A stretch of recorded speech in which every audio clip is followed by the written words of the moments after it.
Assalamualaikum warahmatullahi wabarakatuh. Kami dari kelompok 6. Saya Elvira Dewi Febiani dengan NIM 64231317. Saya Dinda Novita Aulia dengan NIM 64232068. Saya Nila Rosati, NIM 64231960. Di sini kami akan membahas tentang studi kasus peningkatan efisiensi pengelolaan keuangan pada usaha mikro, kecil, dan menengah atau UMKM melalui strategi anggaran studi kasus UMKM Sigles. Di sini kami akan membacakan tentang latar belakang. Anggaran merupakan salah satu elemen penting dalam perencanaan dan pengendalian keuangan perusahaan. Menurut Octavia 2022, penyusun anggaran merupakan elemen krusial dalam pengelolaan keuangan UMKM dagang. UMKM singkatan dari usaha mikro, kecil, dan menengah tidak hanya menopang ekonomi nasional, tetapi juga merupakan sumber penciptaan lapangan kerja yang signifikan di Indonesia. Karena itu, pengelolaan keuangan yang strategis untuk mencapai tujuan bisnis jangka panjang menjadi sangat penting. Anggaran yang terstruktur mampu membantu UMKM dalam merencanakan dan mengendalikan pengeluaran, memastikan kelancaran operasi, dan mencapai tujuan usaha. Melalui anggaran, UMKM dapat mengidentifikasi sumber pendapatan dan pengeluaran, memprioritaskan kebutuhan, menetapkan target realistis, dan mencegah pemborosan. Hal ini mendorong efisiensi operasi, optimalisasi sumber daya, dan peningkatan produktivitas. Yang kedua ada tujuan penelitian. Di sini ada 3 tujuan. Yang pertama adalah menganalisis efektivitas dan efisiensi pengelolaan keuangan UMKM Sigles. Yang kedua mengidentifikasi masalah-masalah dalam penyusunan anggaran. Yang ketiga ada memberikan solusi atas masalah tersebut melalui strategi anggaran. Selanjutnya ada manfaat. Dalam pengelolaan keuangan Sigles dapat memberikan manfaat penting bagi berbagai pihak yang terkait dengan pengelolaan usaha mikro, kecil, dan menengah. Yang berikutnya adalah manfaatnya. Yang pertama, memperdalam pemahaman mengenai perencanaan dan pengendalian keuangan berbasis anggaran yang efektif. Yang kedua ada peningkatan efisiensi operasional. Dengan menerapkan strategi anggaran, UMKM dapat mengelola sumber daya lebih optimal dan menghindari pemborosan. Yang ketiga ada perbaikan manajemen keuangan.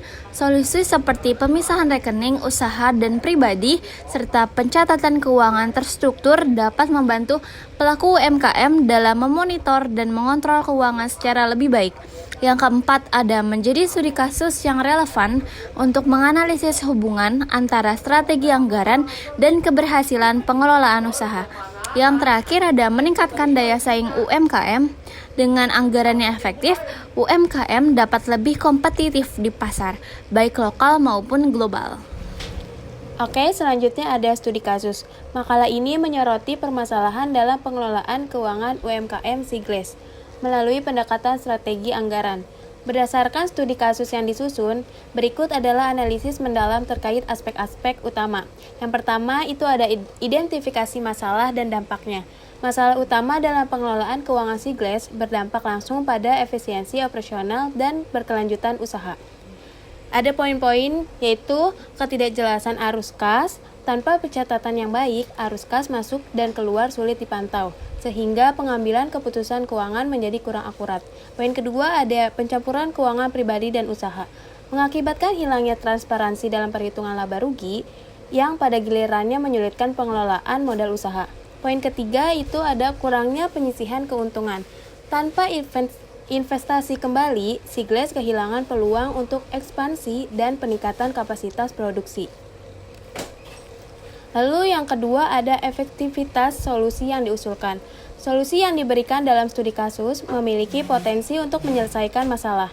Poin pertama itu pelatihan dan literasi keuangan. Yang kedua ada pemisahan rekening pribadi dan usaha. Yang ketiga itu ada optimalisasi teknologi. Dan yang terakhir ada sistem monitoring dan evaluasi. Selanjutnya ada analisis. Yang pertama analisis anggaran penjualan. Teman-teman bisa lihat pada tabel yang dilampirkan itu ada perhitungan per bulan dan totalnya.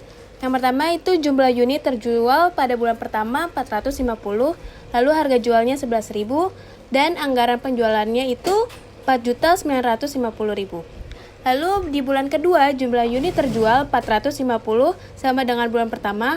Lalu harga jualnya juga sama 11.000 dan anggaran penjualannya juga sama 4.950.000. Lalu di bulan ketiga ada jumlah unit terjual 455.000 dan harga jualnya 11.000, anggaran penjualannya itu 5.005.000. Lalu di bulan keempat itu jumlah unit terjualnya 465 unit. Lalu harga jualnya 11.000 dan anggaran penjualannya itu 5.115.000. Di total itu dari bulan pertama dan bulan kedua, bulan ketiga dan bulan keempat, jumlah unit terjualnya itu 1.820 dan harga jualnya itu 11.000 dan anggaran penjualannya itu 20.020.000. Oke, selanjutnya ini ada anggaran produksi. Di sini ada perhitungan bulan total. Pada bulan pertama rencana penjualannya ada 450, persediaan akhirnya 20, kebutuhannya 470, persediaan awal 10, rencana produksi 460. Pada bulan kedua rencana awal penjualan 450, persediaan akhir 45, kebutuhan 475, persediaan awal 25, rencana produksi 470.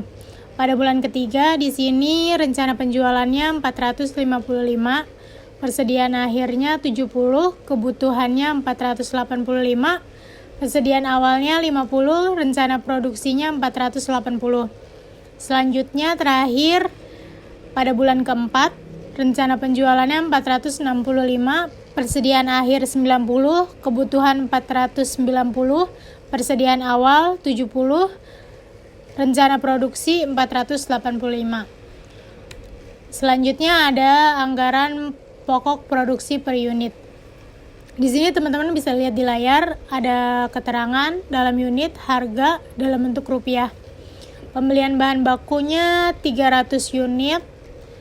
Itu harganya 20.000, jadi totalnya 6 juta. Terus di sini persediaan bahan baku awalnya 20 unit, harganya 20.000 sama kayak yang tadi. Dalam rupiahnya totalnya 400.000. Dan seterusnya bisa lihat di layar tampilannya. Oke, selanjutnya ada anggaran tenaga kerja langsung. Di sini pada bulan pertama unit yang diproduksinya 450, jam tenaga kerja langsungnya 15 detik. Jumlah jam yang dibutuhkan 67,5. Standar upah per jamnya itu 3.000, biaya tenaga kerja langsungnya 2.500. Pada bulan selanjutnya kalian bisa lihat sendiri di layar. Oke, jadi di sini kesimpulannya, anggaran adalah elemen penting dalam perencanaan dan pengendalian keuangan untuk mencapai tujuan bisnis jangka panjang. UMKM Siglas menghadapi masalah seperti pengelolaan keuangan yang tidak efektif, pencampuran rekening pribadi dan usaha, serta tidak menyisihkan keuntungan untuk pengembangan usaha. Masalah ini dapat diatasi dengan pemisahan rekening pembelajaran keuangan dan pengoptimalan arus kas. Analisis anggaran Siglas menunjukkan keberhasilan dalam mengidentifikasi pendapatan dan pengeluaran, mencegah pemborosan, serta meningkatkan efisiensi dan produktivitas. Disarankan agar Siglas memperbaiki pencatatan keuangan, memantau arus kas rutin, meningkatkan literasi keuangan, dan memanfaatkan teknologi untuk pengelolaan yang lebih baik. Oke, sekian dari pemaparan kelompok 6. Terima kasih. Sekian dari kelompok kami. Wassalamualaikum warahmatullahi wabarakatuh.